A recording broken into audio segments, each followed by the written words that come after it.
De ho ampitombona amintsika indray ny fahasoavana sy ny fiadanana avy amin'Andriamanitra ray a sy Jesosy Kristy tompontsika. Am'ty androany ity tsika de iresaka manokana ny antsoina hoe sitrapon'Andriamanitra ny amin'ny fahavelomana, ny fiainana ary ny fahafatesana. Ny sitrapon'Andriamanitra ny amin'ny fahavelomana, ny fiainana ary ny fahafatesana. Zay no ho resahantsika am'ty androany ity. Eo anatrehan'ny tontolo hita maso, eo anatrehan'ny ororo, eo anatrehan'ny tahotra, eo anatrehan'ny fahafatesana zay afafy ny fahavalo. Eo anatrehan'izany rehetrarehetra zany a de iresakitsika andrano hoe inona arany a ny sitrapon'Andriamanitra ho atsika kristianina. Tsy maninona na tsy kristianina ary ianao no miaino an'ity a, fa ho azonao a, raha tena miaino ianao a, de ho azonao a ny tena sitrapon'Andriamanitra ny amintsika kristianina, ny amin'ny atao hoe fahavelomana, aretina, fahafatesana. Voalohany indrindra aloha de miororo zao tontolo zao, matahotra zao tontolo zao, ary matahotra fahafatesana zao tontolo zao zany. Matahotra fahafatesana, lasa ny anatin'ny fahafatesana, lasa ny anatin'ny fahafatesana no banjin'ny olona rehetra, lasa mibanjina fahafatesana zao tontolo zao. Zay zany ny zavatra mitranga zao.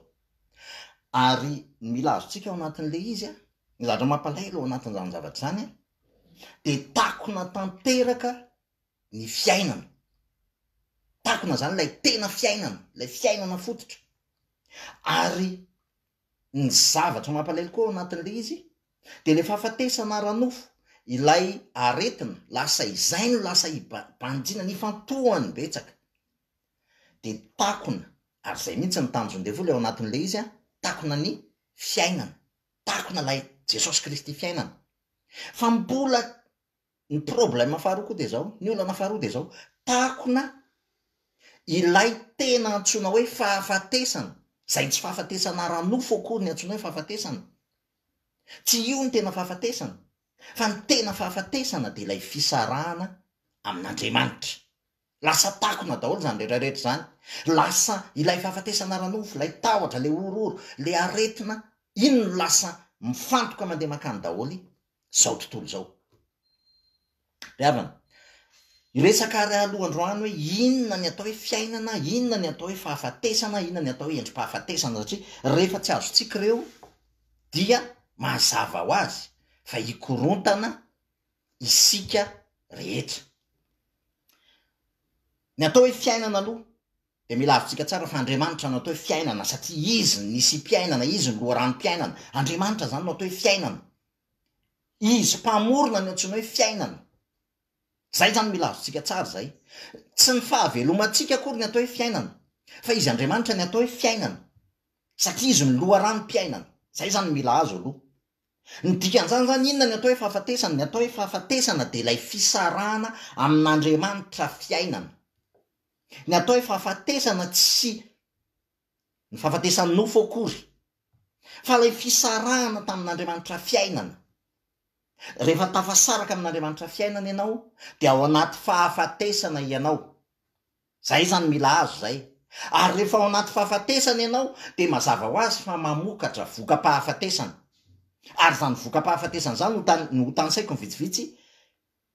Voka-pahafatesana ny tahotra, ny aretina, ny fahotana, ny tebiteby, ny ororo sy ny zavatra maro isan-karazany. Ary ao anatin'ny endrim-pahafatesana ny fahafatesana ara-nofo. Zay zany mila azo zay. Zany rehetrarehetra zany lasa takona daholo.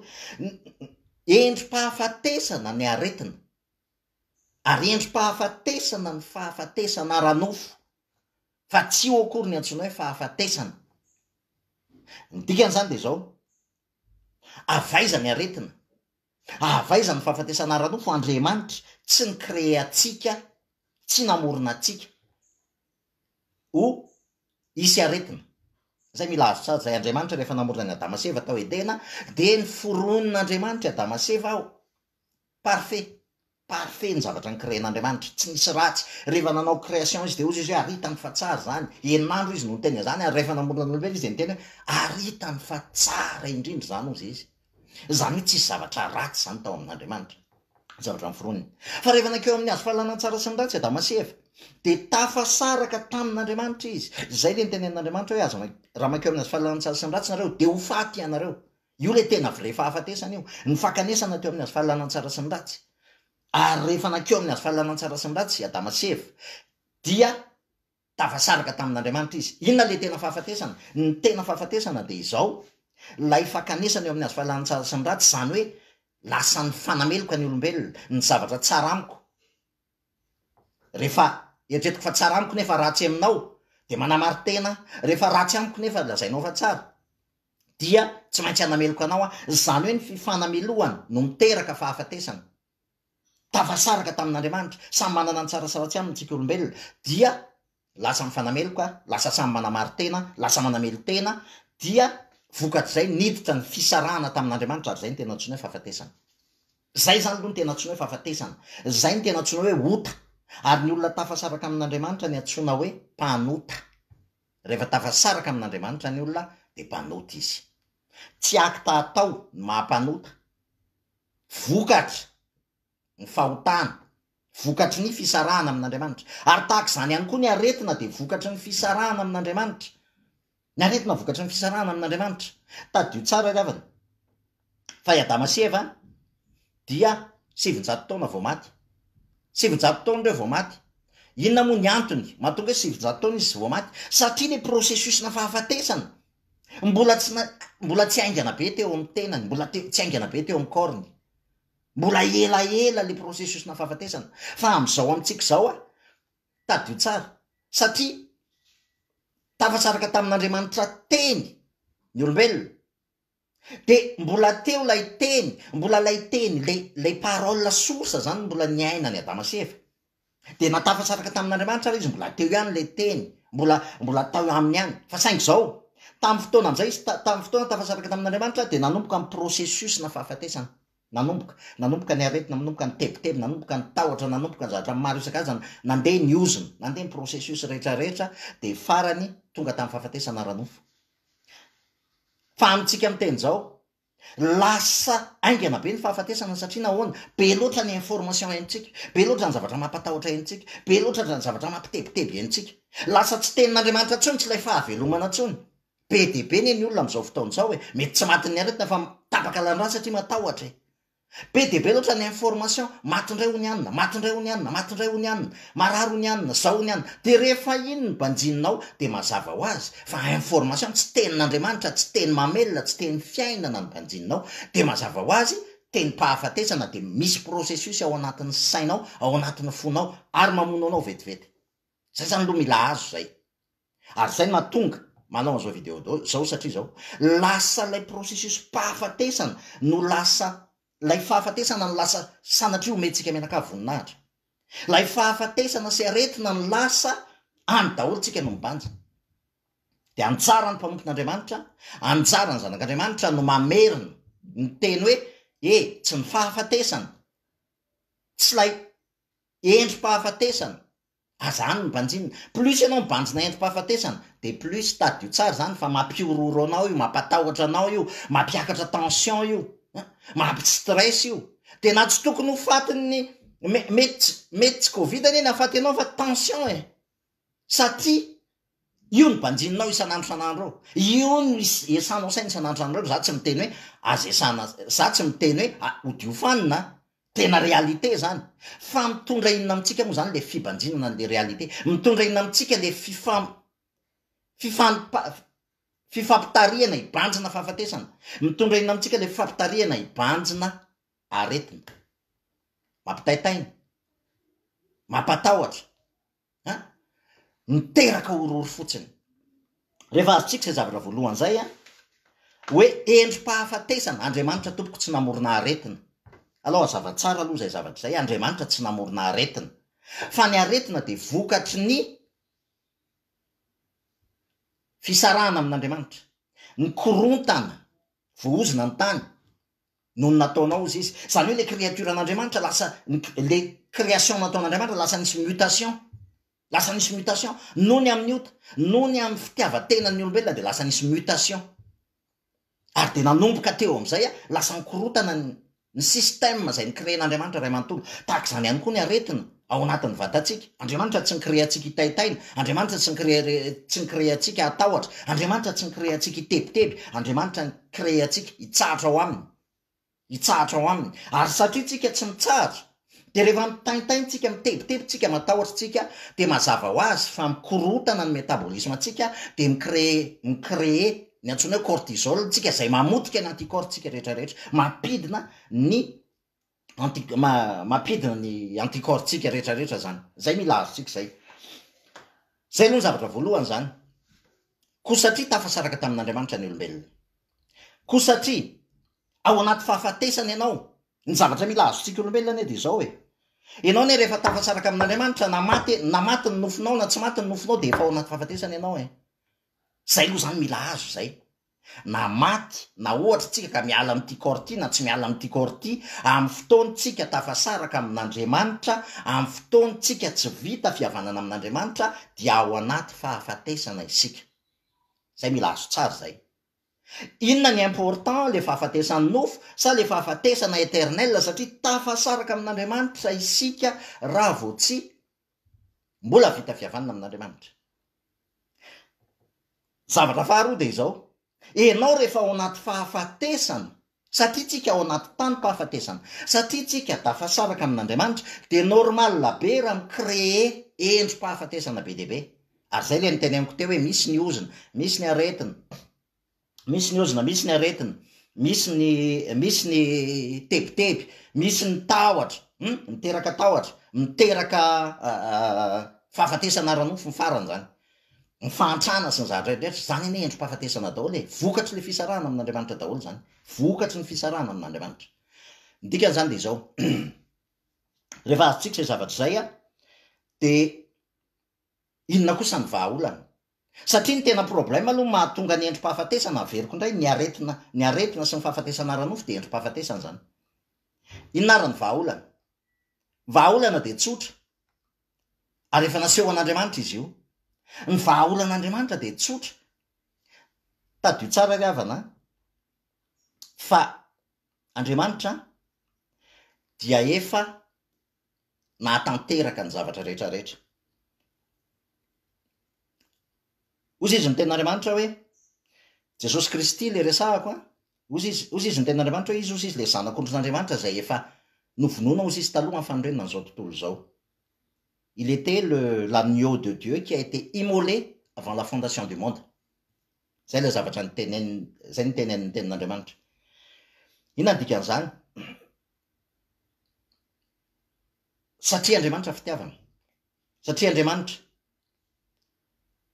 tsy mahafoy atsika. Satria Andriamanitra fiainana. De ny vahaolana nomeny de tsotra izy Andriamanitra tsy maintsy nanatona atsika. Namonjy atsika. Nandrava ny hevitra fampisarahana, nanakombona, nanarona ilay antsana mampisaraka atsika aminy. Tsy possible amitsika olombelona ny anarona n'ilay antsana mampisaraka atsika amin'Andriamanitra. Tsy vitatsika zany.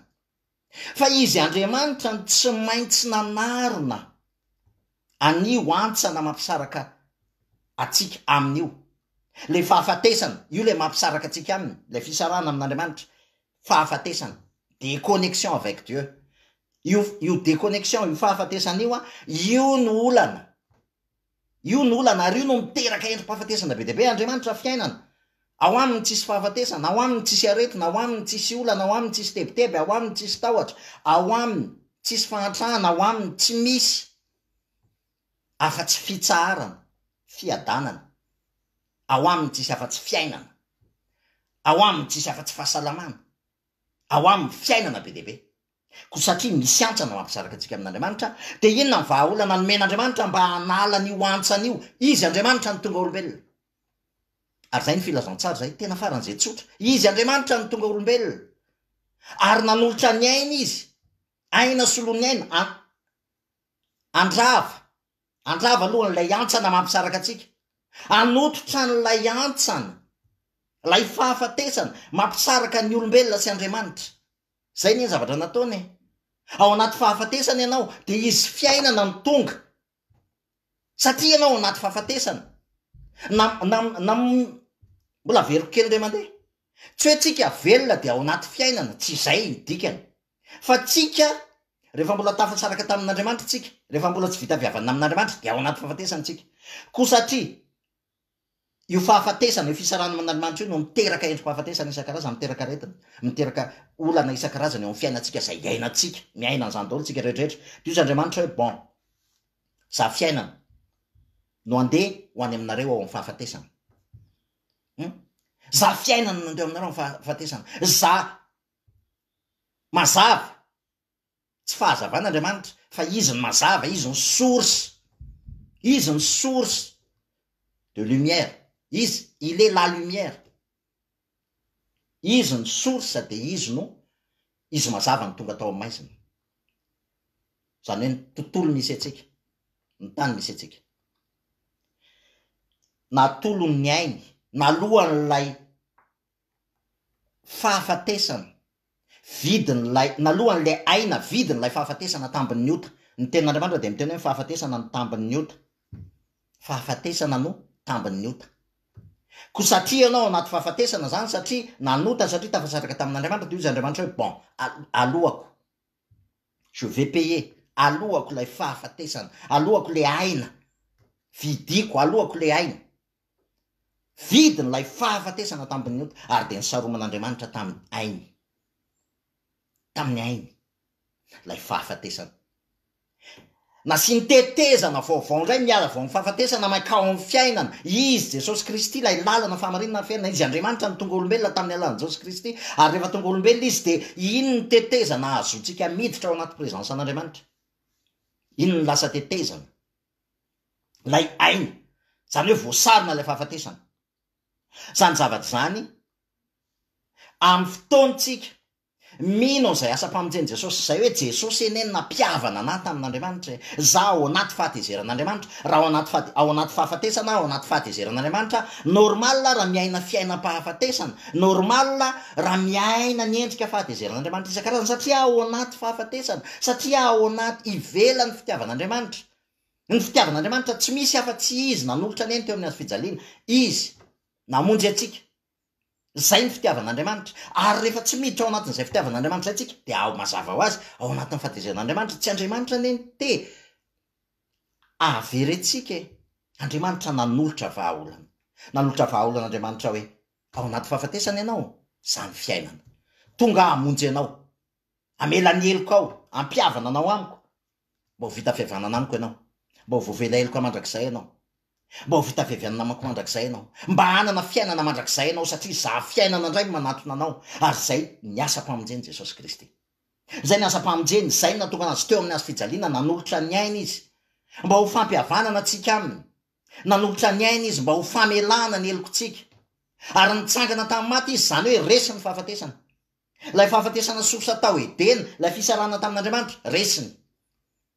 Ary zany mahatonga am-polony teny hoe raha mino raha manaiky ny Jesosy Kristy amin'ny vavanao ianao, ary mino ny fonao fa Andriamanitra nangana azy tamin'ny maty, de ho vonjeny ianao, ho vonjeny ianao.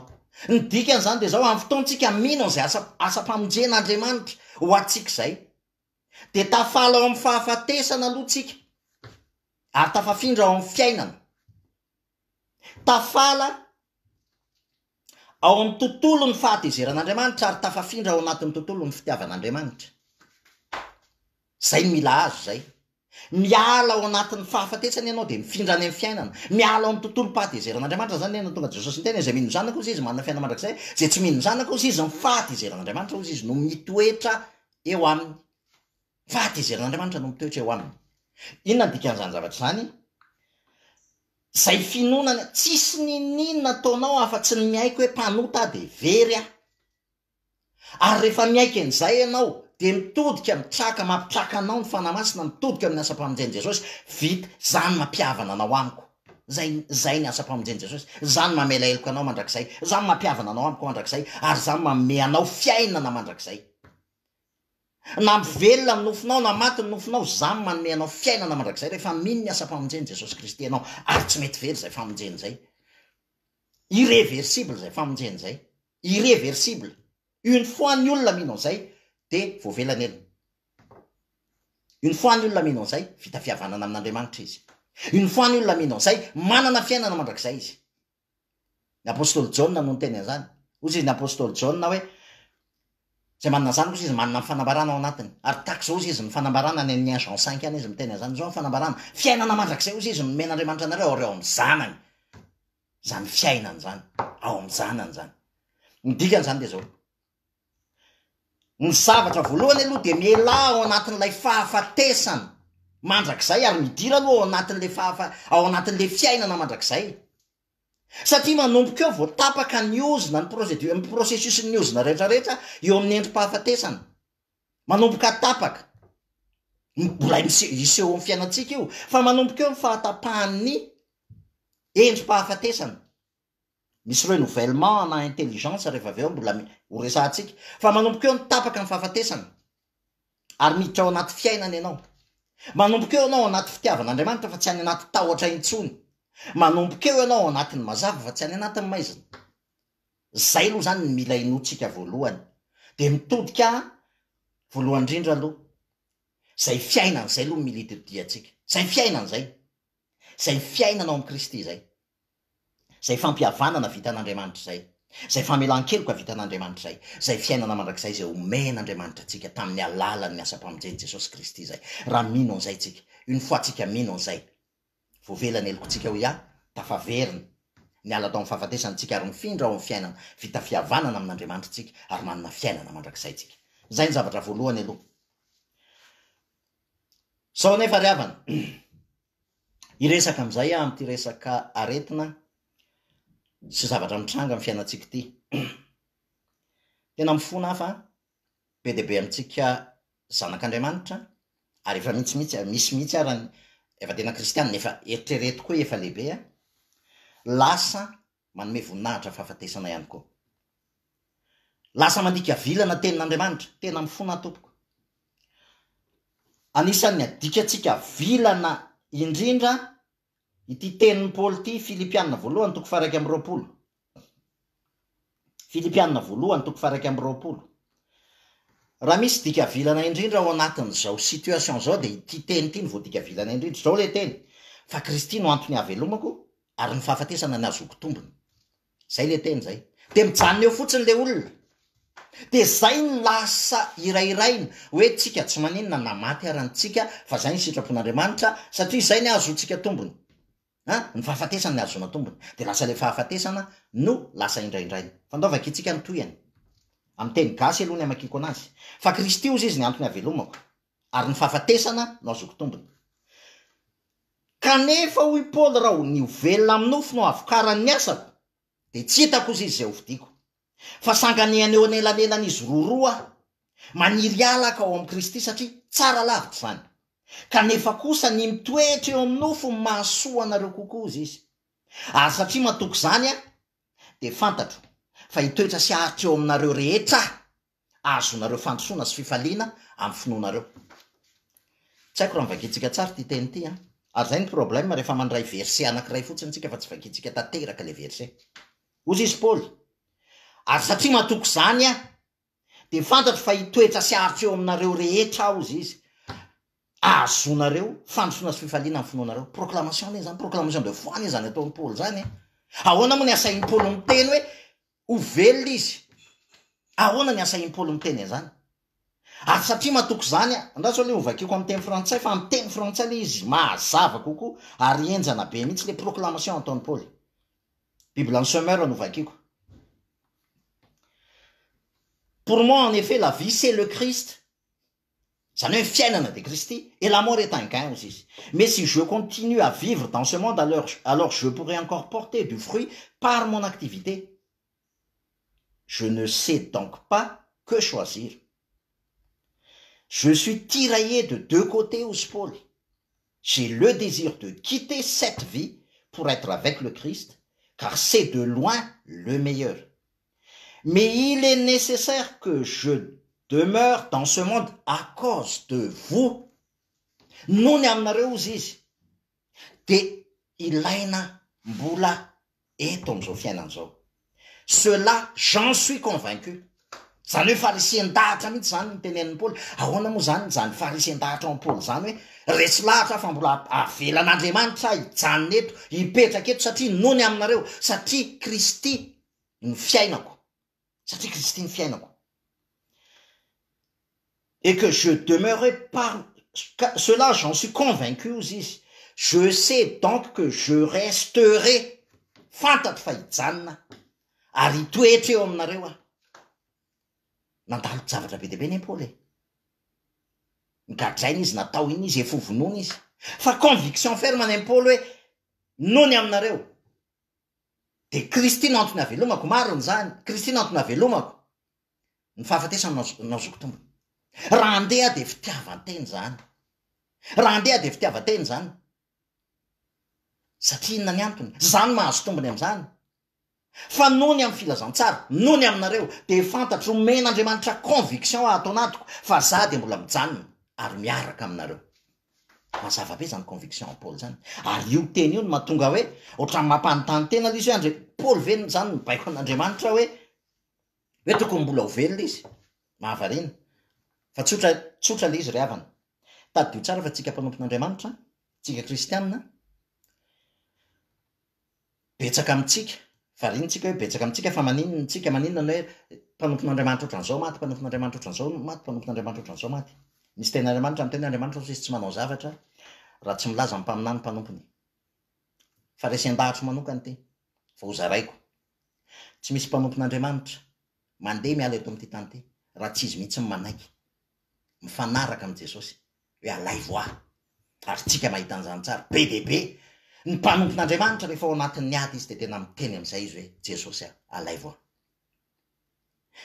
Fa i Paul eto, c'est le contraire. Miteny izy. Cela, j'en suis convaincu, je sais donc que je resterai et que je demeurerai parmi vous tous aussi izy. Amin'ny teny gasy, de zao ny teniny hoe, ary satria matoko zany ah, de fantatro fa hitoetra sy aritra eo aminareo rehetra. Ny dikany de zao ry havana, raha hivadika kely tsika, iresaka ny Salamo 90 sy ny 91. Satria tena le resaka fiainana sy fahafatesana ao amin'Andriamanitra ary ampipisina no ho resahako androany. Ao amin'ny Salamo 91 de misy promesse n'Andriamanitra, izay indraindray adinitsika, zanak'Andriamanitra.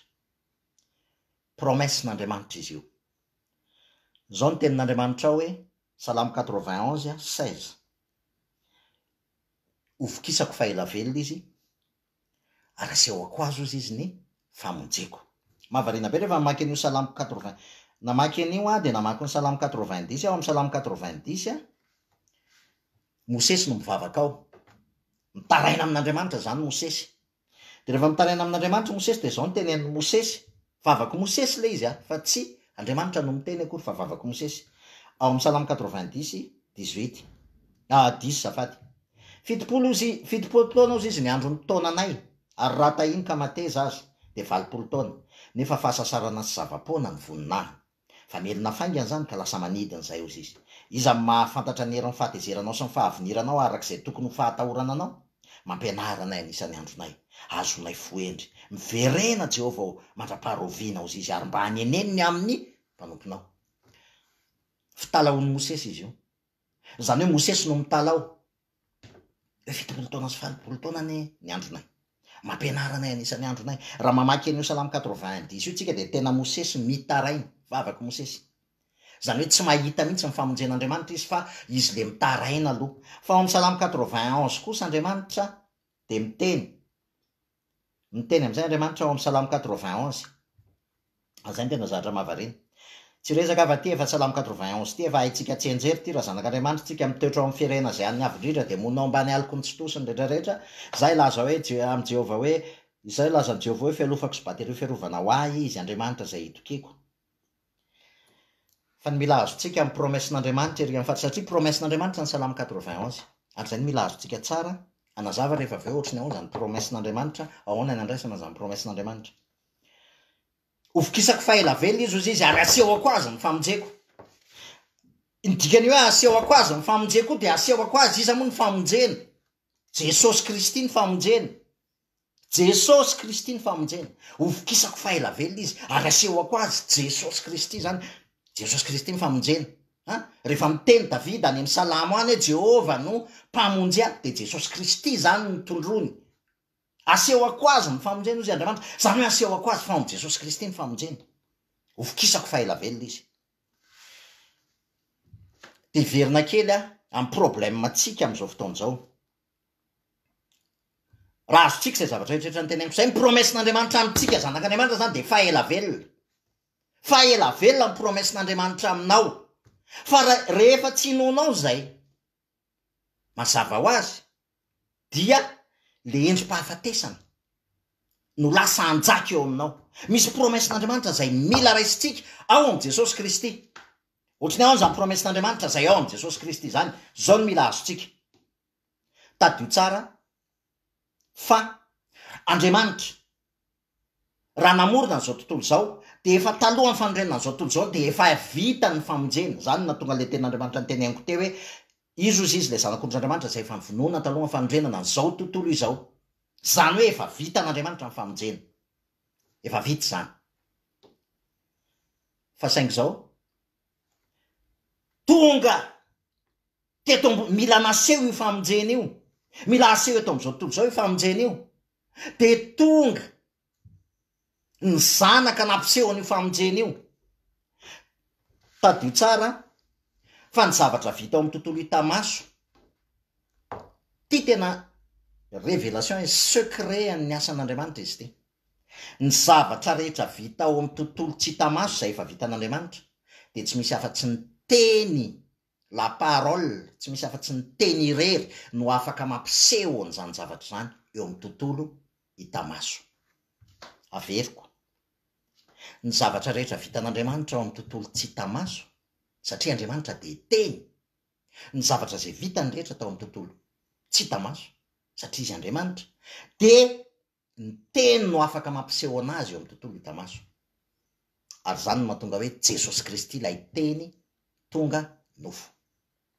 Tsy maintsy ny teny no mampiseho ny zavatra efa vitan'Andriamanitra ao amin'ny tontolo hitamaso. Zay mila azontsika zay.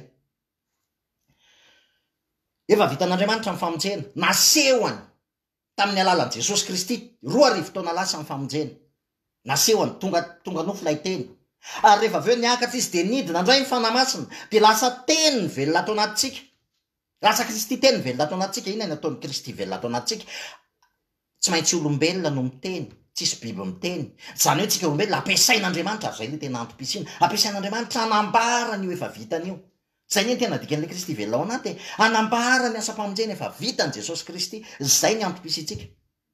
Zay ny antom-pisitsika. Ary rehefa mipetraka ao anatintsika le teny, le fanamasina teny, dia ampiasain'ny Kristy ny vavantsika. Zany mahatonga ny any amin'ny Romana 10 indro apetraka ao am-bavanao ny teny ozy izy.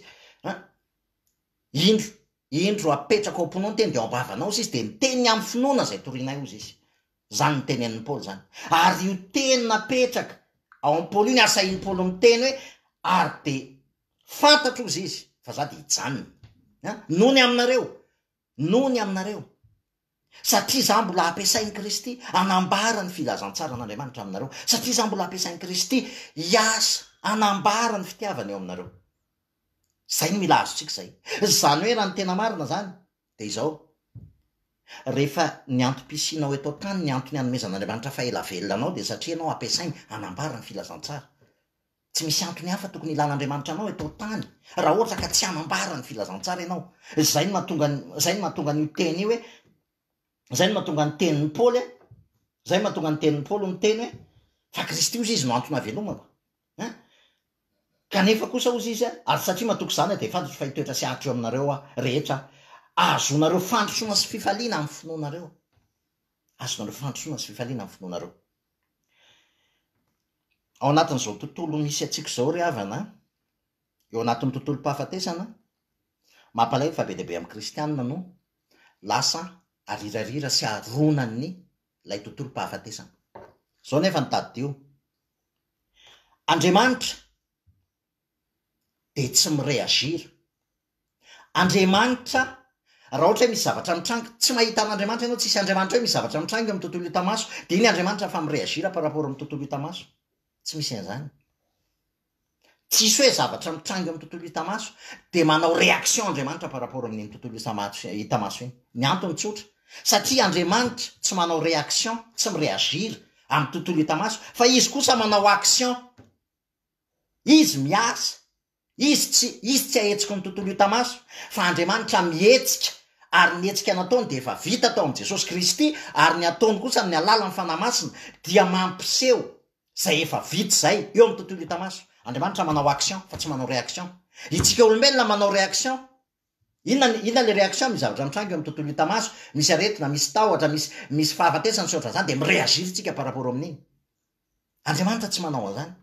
Andriamanitra tsy mireagira tsy hoe satria misy fahafatesana be hoe de mireagira Andriamanitra. Andriamanitra efa vita, efa niteny hoe zany fiainana. Efa natolotra anareo teo amin'ny hazo fijaliana ny fiainana, teo amin'ny fitsanganana tamin'ny maty ny fiainana, efa resy ny fahafatesana. Noho izany rehefa atao amin'ny fiainana ireo efa vita, de ambarao ny fiainana. Ambarao ny fiainana. Tsy par rapport amin'isan'ny maty na par rapport amin'isan'ny marary, tsy zany, tsy mireagira par rapport amin'izany Andriamanitra. Fa Andriamanitra efa nanome fiainana. Fa satria tsika tsy mibandina ny fiainana fa mibandina ny anaty fahafatesana, de lasa ny anaty fahafatesana, lasa mireagira tsika ny anaty fahafatesana. Fa tsy mety ampiasain'Andriamanitra tsika hiasa mba hanambara ny fiainana. Eo ny olana. Ary eo ny olana amin'ny mpanompon'Andriamanitra be deaibe. Satria lasa mirona miara-mirona any anaty fahafatesana daholo. Lasa miara-mirona anaty endrim-pahafatesana daholo. De ny tenin'Andriamanitra miteny antsika miverena aloha. Miverena aloha. Promessin'Andriamanitra aminao, ovokisan'Andriamanitra fa ela vela ianao vita. Ny diakapoka taminy nanasitrana antsika teo amin'ny hazo fijaliana ho an'ny mpanompon'Andriamanitra, zany tsy midika. Aloha zavaiko tsara. Zany tsy midika akory hoe tsy ho faty tsony tsika. Zany tsy midika hoe tsy tokony harary tsony tsika, tsy izay mihitsy ny zavatra teneniko eto a. Fa ny zavatra teneniko eto de tsotra. Raha mbola misy ilan'Andriamanitra ianao, ny promessin'Andriamanitra taminao de faela velona. Promesse zany. Ka raha mbola misy ilana ianao, de ao anatin'izay promessin'Andriamanitra zay daholo, ny provision an'Andriamanitra rehetrarehetra. Mety harary tsika, tsy maninona zany. Fa izy ny fahasalamana. Izy ny manasitrana antsika. Fa tsy hoe rehefa marary tsika, de tonga de ny fahafatesana ny resahantsika voalohany. Hoe mahazo tombony amin'ny fahafatesana. Raha ohatra zany tsika mianakavy, raha tsika mpanompon'Andriamanitra rehetra samy hofaty daholo, de ahoana? De iza ny tory ny filazantsara? Iza ny anambara amin'ny olona fa very izy, ary mila fiainana izy. Mila ny Jesosy Kristy fiainana izy, iza. Iza ny anambara an'izany? Raha tsika rehetrarehetra, raha tsika samy mpanompon'Andriamanitra rehetra hiteny hoe samy fahafatesana sakonge mba zany, fahafatesana eny any azona tompony, tena mariny zany. Fahafatesana, sambatra, tsy misy alahelo tsony, tsy misy tahotra intsony, tsy misy ranomasy tsony, sambatra zany eo amin'ny Jesosy zany. Fa ny fahasambarako, fa mba ahoana kosa ny fahaverezan'ny hafa. Vita ve ny adidinao? Vita ve ny nampanaovin'Andriamanitra anao? Vita ve ny antom-pisinao sy ny irakao satria Kristy velona ao anatinao? Dia mampiasa anao anambara ny filazantsara, anambara ny fiainana, anambara ny fandreseny aloha. Izy manao zavatra rehetra fitoerany tongony, zany mahatonga Jesosy Kristy velona atao anatintsika, anao zavatra rehetra ho fitoerany tongony, mba hiverina, iray ao amin'Andriamanitra indray ny zavatra rehetra. Mba hiverina ho iray ao amin'Andriamanitra indray ny zavatra rehetrarehetra. Ka raha ohatra ka mifahafatesana no azotsika tombontsika mianakavy, de iza no anambara ny fiainana. Iza no anambara ny fiainana. Ary zany mahatonga amin'ny Paoly ny teny, zany mahatonga amin'ny Paoly ny teny, mazava tsara ny zavatra tenenin'ny Paoly hoe ary satria mahatoky zany aho izy, de fantatro fa hitoetra sy ahatra eo aminareo rehetra, azonareo fandrosoana sy fifaliana ny amin'ny finoanareo, ary mba hitombo noho ny ataoko ny firavoravonareo amin'ny Kristy Jesosy amin'ny ankanesako aty aminareo indray. Ry havana, raiso ny promessin'Andriamanitra. Voalohany indrindra aloha, iaino ilay fiainana mandrakizay. Tsy possible amintsika zany raha tsy manana fiainana mandrakizay tsika. Tsy possible. Iaino aloha ilay fiainana mandrakizay. Ary rehefa manana fiainana mandrakizay ianao de fataro ny antom-pisina. Fa ela velona hozy izy ny tenin'Andriamanitra ny promessinao tsika. Ilain'Andriamanitra ianao zanak'Andriamanitra. ilainy eo amin'ny toerana misy atsika zanak'Andriamanitra no misy sy ny mazava, eo amin'ny toerana misy atsika zanak'Andriamanitra no mitondra fiainantsika, satria Kristy ao anatsika fiainana. Eo amin'izay toerana misy anao, eo amin'izay toerana anisan'i Jesosy eny, toerana anisan'i Jesosy ny boka izy madio no nanadio ny maloto e. Any anatin'ny lalàna zany tsy azo kasihana ny boka, tsy azo kasihana ny vehivavy mandeha mitsidra zany, tsy azo kasihana ny faty, zany ny lalàna zany. Fa rehefa tonga ilay Andriamanitra fiainana, vao tonga ilay Andriamanitra fiainana, ny kasihan'le boka maloto de lasa madio le boka maloto. Ny kasihan'le vehivavy nandeha 12 taona, ny tsara ny raha lasa madio. Ny kasihan'ny faty, ny tsangana ny maty. Tsy asantsika zany fa asan'ny Kristy ao anatsika. Ka raha Kristy ny velona ao anatsika, inona no ampitodiantsika ny olona any anaty fahafatesana, na maninona ny tsy atsangana ny olona hitodika eo amin'ny Jesosy Kristy fiainana. Atodio eo amin'ny Jesosy Kristy fiainana. Ambarao amin'ny olona fa efa vita ny zavatra rehetrarehetra. Jesosy Kristy no fahasalamana ho an'ny zanak'Andriamanitra, ho an'ny zanak'Andriamanitra. Tadio nefa mivazao, Andriamanitra tsy manery. Mazava ho azy raha tsy fantatrao ny antom-pisianao ao anatin'izao tontolo fahafatesana zao, manomboka ame sarotra ny fiainana eto amin'izao tontolo zao. Tena mila azo tsika zany, manomboka ame sarotra, manomboka miditra amina dernière ligne droite tsika, manomboka miditra amin'ny fiangonana farany tsika, manomboka miditra am'izany tsika. Fa tadio tsara zay olona tena vonina, manolo tena voaomby miaraka amin'ny Kristy, zay ihany no afaka ampiasain'ny Kristy, ary afaka miaina sy mandray an'izay promessin'Andriamanitra zay, afaka miaina an'izay promesse zay. Tadio ravana, mety possible, mety hoe voavonjy fotsiny ianao zay mety aminao, fa tsy teo ampiasain'Andriamanitra ianao. Tsy maninona zany, Andriamanitra tsy manery ianao, tsy olan'izany, tsy manery ianao amin'izany Andriamanitra. Fa ny promessin'Andriamanitra kosa de tsy azotsika avadika, tsy azotsika hodiana tsita. Ny antony hanomezanitsika fahaela velona de tsotra, tsy hoe mba hiaina finaritra eto tany de mahafinaritra miaina eto tany de liba de manao zao, tsy zany ny antony. Fa ny antony araka ny tenenin'ny Paoly io, ny antony mbola hijanonan'ny Paoly, ary satria matoky an'izany aho izy de fantatro fa hitoetra sy aharitra noho ny aminareo, noho ny amin'ny filazantsara. Satria ampiasain'ny Kristy hanambara ny filazantsara, satria ampiasain'ny Kristy zay antom-pisitsika zay, satria Kristy velao anatiko lay teny. Raha tsy izany ny teny, raha tsy olona manana ny Kristy velao anato ny manambara ny asa-pamonjen'i Kristy, fa efa vita ny asa-pamonjen'i Kristy, tsy misy zavatra miseho eto amin'ny tontolo hitamaso, tsy misy.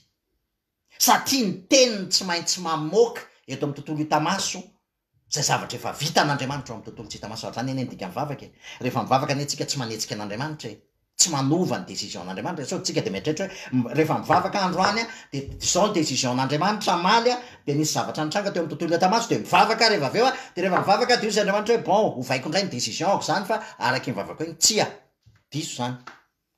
Tsika tsy afaka manetsika an'Andriamanitra, fa nivavaka ataotsika de fandraisana an'izay efa vita ny Jesosy Kristy mba hiseho eo amin'ny tontolo hitamaso. Zany zavatra efa vita ny Jesosy Kristy zany ho tany saiko ny vitsivitsy hiavera fa zany hoe Andriamanitra fahasalamana, Andriamanitra fanasitranana, efa vita ny Jesosy teo amin'ny hazo fijaliana zany, vita. Yahvé, Jireh, zany hoe Dieu qui pourvoit, Andriamanitra manome anao zay ilainao.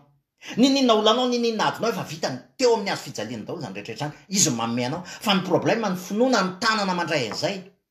Rehefa tsy nohontsika efa vita, tsisy nininina, afaka handraisantsika an'izay ny finoana no ahafahantsika mandray zay zavatra efa vita ny Jesosy Kristy teo amin'ny hazo fijaliana. Ary zay le dikan'ilay Kristy velona ao anaty, ahafahantsika mino, ahafahantsika mandray zay efa vitany, zay efa vitan'Andriamanitra tao amin'ny tontolo ara-panahana seho an' Jesosy Kristy teo amin'ny tontolo hitamaso lay teny tonga nofo, ary ambarany fanahy témoignage, ny fanahy ao anatsika fa efa vita ny zavatra rehetra, ary zay finoana apetraka ny fanahy zay no andraisantsika zay efa vita ny Jesosy Kristy. Ry havana, amarana ko azy nininona ady, nininona aretina, nininona mandalo any am'izao tontolo zao izy Jesosy ny ahitanareo fahoriana, nefa matoky izaha efa naharesy an'izao tontolo zao. guerrier de soldat no tediavin'Andriamanitra amin'izao andro farany zao. Guerrier soldat tahaka ny tamin'ny andron'ny Gideona, tahaka ny tamin'ny andron'ny Gideona. Be deaibe ny kristianina, be deaibe no miteny, be deaibe no mitory. Tamin'ny andron'ny Gideona tsy haiko firy alina no nijoro teo, izy Andriamanitra mbola betsaka ireo, mbola betsaka ireo, mbola betsaka ireo. 300 lasa izy. Tsy sanatria manozona, tsy sanatria ozona, tsy hanao an'izany satria Kristy mivelona ao anatiko, fa za te hiteny fotsiny. Raha mbola misy ilany Kristy anao, dia omeny anao ny fahavelomana. Rehefa vita ny mission antsika, mandeha am-pifaliantsika, mandeha am-pifaliantsika. Fa fataro ny antom-pisianao, fataro ny antom-pisianao. Fa raha sanatria anao ka kristianina ka tsy manana antom-pisiana, dia tsisy ilan'Andriamanitra anao eto. Raha sanatria anao ka kristianina, nefa tsy fantatra hoe ady eneno atrehantsika eto e. Ady eneny zavatra atrehantsika eto, ndraindray ohatrany tsy azontsika tsara, ary zao tokony ho hitantsika azontsika tsaina tsara hoe ady miatra manaina ane zao zavatra mitrangy zao e. Ady miatra manaina zao e. Lasa mitady vahaolana tsika, lasa mitandrina, marina ilaina mitandrina, ilaina manao zao, ilaina manao ny rehetrarehetra, ilaina ny mihinana zavatra fampanantanjahantena, ilaina mitandrina, ilaina tony, ilaina. Fa tsy reny miaro atsika. Jesosy Kristy ny miaro atsika. Fa tsy ny gel hydraulika. Tsy reny miaro atsika reny. Za ny zanak'Andriamanitra omen'Andriamanitra fahendrena, mitandrina, fa tsy reny miaro atsika. Ary tokony ho azotsika zanak'Andriamanitra koa, fa tsika tsy miaro tena, fa miaro ny hafa. Miaro ny hafa tsika fa tsy miaro tena. Aza vaiko kely. Za zanak'Andriamanitra. Raha ny fonoko, za mety ho voan'ny aretina, mety ho tratrany zany. Fa zao ny zavatra mitranga, mety ho possible ho asymptomatique, mety ho possible tsisy nenenina amseho. Possible zany. Ny dikan'izany dia zao, za nefa ndra zanak'Andriamanitra, ny devoirako noho ny amin'ny fitiavana dia miaro ny hafa. Fa tsy hoe zany miaro teny, za tsy afaka miaro teny zany, Kristy miaro ahy. Fa miaro ny hafa ny zanak'Andriamanitra fa tsy miaro teny. Arovy ny hafa. Fa raha ohatra ny zanak'Andriamanitra manao an'izany daholo hoe zany arovan'i Kristy e. Fa ny hafa raha ohatra ka ny hafa kosa velona ho an'ny hafa, dia miaro ny hafa. Dia arovako ny hafa, manao masika tsara, manao gel main tsara sy ny rehetrarehetra, arovako ny hafa. Ho an'ny hafa ny anaovako an'izay fa tsy ho ahy. Satria za Kristy mivelona tao anatiko. Fitiavana zany. Ary raha manao an'izany daholo ny kristianina rehetrarehetra, tsisy tahotra mipetraka. Satria matoky an'i Kristy aho. Matoky an'i Kristy aho. Miaro ny hafa kosa, satria raha sanatria hafa tsy manana ny Kristy no eo. Za voary ny Kristy. Raha misy hafa tsy manana ny Kristy eo, dia ahoana izy? Dia noho izay fitiavan'i Kristy izay. Na misy malemy finoana, dia miaro Kristy ao anatintsika, miaro ny hafa. Ary tsika arovan'i Kristy. Ravana, rarontsika izay zavatra rehetrarehetra izay. Miorena tsara eo amin'ny antom-pisiantsika. Miorena tsara eo amin'ny antom-pisiantsika. Mazava izay tenin'Andriamanitra izay, hovokisako fahaelavela izy ozy izy. Ary asehoko azy ny famonjeko. Asehoko azy zany hoe ao amin'ny Kristy, ao amin'ny Kristy Jesosy izay fahaelavela izay. Ao amin'izay. Promessin'Andriamanitra izay. Mbola averiko indray. Raha ao anatin'ny antom-pisianao ianao, averiko aza vaiko tsara. Satria be dia be ny mpanompon'Andriamanitra maty. Dia mety amin'ntantsika hoe dia ahoana zany reny? Dia tsotra ny antony. Tsotra ny antony. Nanaiky izy zany fa tapitra ny antom-pisiany. Mifanaiky tamin'ny Kristy izy. Hoe alay voa. Alay voa. Tapitra ny antom-pisiako dia alay voa. Fa ho antsika tsirairay kosa. Raha tena fantatritsika mbola averiko indray ny antom-pisiantsika. Raha mbola elo ny fanahintsika apetraka tahaka an'io am-pôly io. Fa io tokony hananantsika kristianina io. Hoe ary satria matoky an'izany dia fantatra fa hitoetra sy ahitra eo aminareo rehetra apetraka ny fanahy ao anatintsika io temany azy io. Apetrany ao anatintsika io. Raha tena zanak'Andriamanitra tsika ka ampiasain'Andriamanitra, apetrany ao anatintsika io. Hoe Jesosy mampiasa hainao, ilainao aho. Dia mbola tsy tonga ny fotoana. Mety handalo aretina, mety handalo olana, mety handalo zavatra maro isan-karazany, fa mipromesinao. Dia ao ambany aliko ny tsy toa, ao ambany fiarovanao aho. Ry havana. Zany fitiavan'Andriamanitra zany, zany famondram-pon'Andriamanitra zany tokony hiainantsika zany. Ndao hitodika eo amin'ny fahavelomana izay omen'i Jesosy Kristy, fa tsy hitodika any amin'ny fahafatesana. zay ampiororony ny devoly atsika, ny devoly tsy ho avy raha tsy andrava, andringa na amono. Zaho izy Jesosy ho avy anana ny fiainana be dehibe. Mandra-pahatonga ny fotoana, mahatahotra ny antom-pisiantsika. Andao aloha atao zay andrahan'i Kristy atsika, manjary lany androtsika. Andao atao zay zavatra ambaran'i Kristy ny amin'ny filazantsarany, amin'ny famelan-keloka na amin'ny fiainana mandrakizay. Ny amin'ny zavatra rehetra efa vitan'Andriamanitra tamin'ny alalan'i Jesosy Kristy. Andao ambarany avy izany. Ambarany avy izany. Ny fanahin'i Jehovah ny atao anatiko izy Jesosy. Raha vao nanomboka ny tory izy, fanahin'i Jehovah ny atao anatiko. Naniraka itory-teny somafaly ozy izy. Anafaka mifatotra ozy izy amany ampahoriana. Zany fanahy zany no mitoetra ao anatintsika zanak'Andriamanitra. Raha tena zanak'Andriamanitra tsika. Amampifatotra. Anafaka ny ampahoriana. De tady io. Amparao amin'ny olona. Fa vita ny adiny. Amparao amin'ny olona.